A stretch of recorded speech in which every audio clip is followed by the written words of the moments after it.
आपका नाम जपते जपते मैं अयोध्या से ही चला जाऊं, परम पद को प्राप्त हो जाऊं, बस यही मेरी इच्छा है। अब बताओ भाई, सेवा साधारण है क्या? सेवा सबसे बड़ा भजन बताया है, सेवा को सबसे बड़ा भजन बताया है। ये माला का भजन करना अच्छी बात है, आंख बंद करके ध्यानस्थ अवस्था में भजन करना अच्छी बात है, लेकिन मैं कहता हूं कि माला भले ही हाथ में ना हो, आंख बंद करके भले ही ध्यान ना हो, लेकिन यदि इन हाथों से आपने सेवा कर ली है तो सबसे बड़ा भजन हो गया है प्यारे। ये शास्त्र कह रहा है, मैं ही नहीं, शास्त्र कह रहा है, ये संत कह रहे हैं, पूर्वाचार्य कह रहे हैं। इसलिए सेवा सबई भांति हम सेवा करी हूं, सब प्रकार से सेवा करेंगे। श्री किशोरी जी ने भी कहा, मैं स्वामी की, मैं अपने प्राणपति की सब प्रकार से सेवा करूंगी, मुझे भवन में नहीं रहना है, मुझे तो वन जाना है। कहा था ना सीता जी ने, किसके लिए जाना है वन में? सेवा करने के लिए। इसलिए सेवा करना सीखो, श्रम का अभाव नहीं होना चाहिए, सेवा करने में किसी भी प्रकार का मनोमालिन्य नहीं होना चाहिए। उत्साह पूर्वक सेवा करो, प्रसन्नता पूर्वक सेवा करो, और सेवा होती रहेगी तो निश्चित रूप से शरीर से श्रम होता रहेगा, और यदि श्रम होता रहेगा तो बुद्धि और श्रम दोनों के समन्वय से शांति सदा बनी रहेगी। यही जनक जी के यहां की कंडीशन है। क्या? कि श्रम का अभाव है। बुद्धिजीवी हैं आप, हैं आपकी प्रजा है, लेकिन श्रम न होने के कारण अशांति छाई हुई है। तो कहा कि शांति आएगी, बोले पानी बरसेगा तो कन्फर्म है कि शांति आएगी, निश्चित रूप से। तो पानी बरसेगा कैसे? महात्माओं ने कहा, अगर विश्वास कर रहे हो तो श्रम करके देखो, श्रम करके तो देखो, पहले विश्वास तो करो। अगर साधु संतों की वाणी पर विश्वास है तो करके देखो श्रम। जनक जी ने कहा ठीक है, स्वीकार है। और बोलो, उसी समय जनक जी महाराज श्रम करने के लिए हल लेकर चल पड़े कि नहीं चल पड़े? कथा सुनते रहते हो तुम, जनक जी ने हल चलाया कि नहीं चलाया है? वो हल मानी होता है समाधान। हल मानी क्या होता है?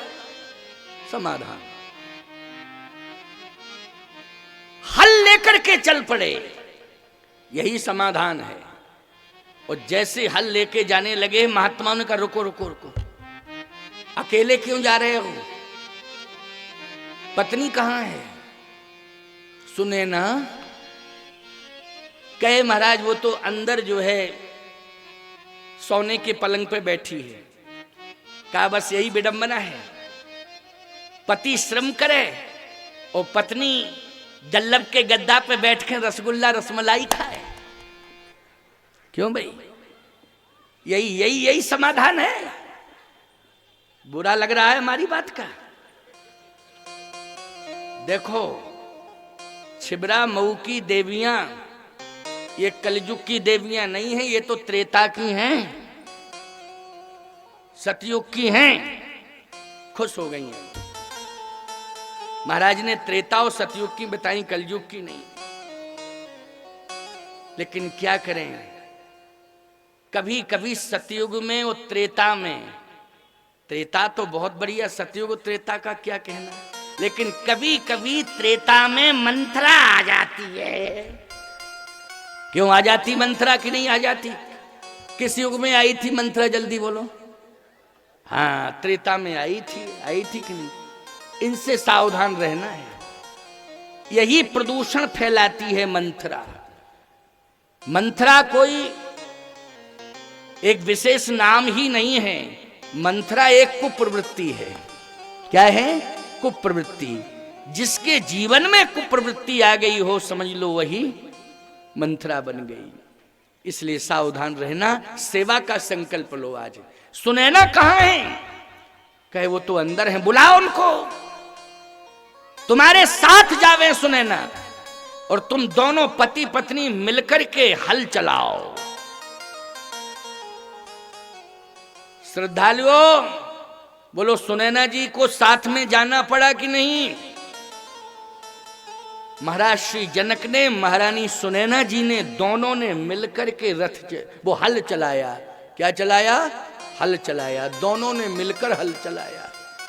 और याद रखना, संत सब देख रहे हैं, देवता भी दर्शन कर रहे हैं। जब महाराज श्री जनक ने और महारानी सुनैना जी ने दोनों ने खेत में जाकर के हल चलाया, और जैसे ही हल चला रहे थे उसी समय हल का फल एक घट से टकराया। उसी घट से शांति रूपी सीता प्रकट हो गई। बोलिए जनक नंदनी की जय हो। शांति रूपी सीता का प्रादुर्भाव हुआ, और जैसे ही मां जानकी प्रकट हुई, झरझर झरझर झरझर झरझर झरझर पानी बरसने लगा। उस समय जल वृष्टि प्रारंभ हो गई। अब बोलो समाधान मिल गया कि नहीं मिल गया? लेकिन समाधान में सहयोगी कौन बना? बुद्धि के साथ श्रम बना कि नहीं बना सहयोगी?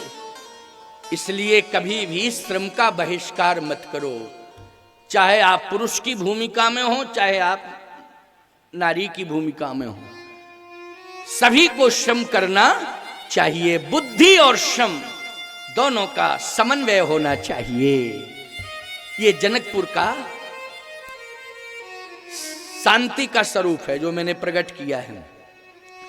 सीता जी के आते ही शांति आ गई कि नहीं? बोलो आई शांति कि नहीं? जल वृष्टि हुई, समाधान मिल गया। अब सोचो जरा, बेटी जब आती है तो समस्या लेके आती है कि समाधान लेके आती है? समाधान लेके आती है। लेकिन जो मूर्ख होते हैं वो समस्या समझ लेते हैं। अरे ये तो समस्या आ गई। ये मूर्ख लोग होते हैं, वो समस्या मानते हैं। लेकिन बेटी समस्या नहीं होती है, बेटी समाधान होती है। बेटी शांति का साम्राज्य लेकर के आती है। ये राम कथा प्रमाण दे रही है। ये राम कथा का प्रमाण है कि बेटी क्या लेके आती है?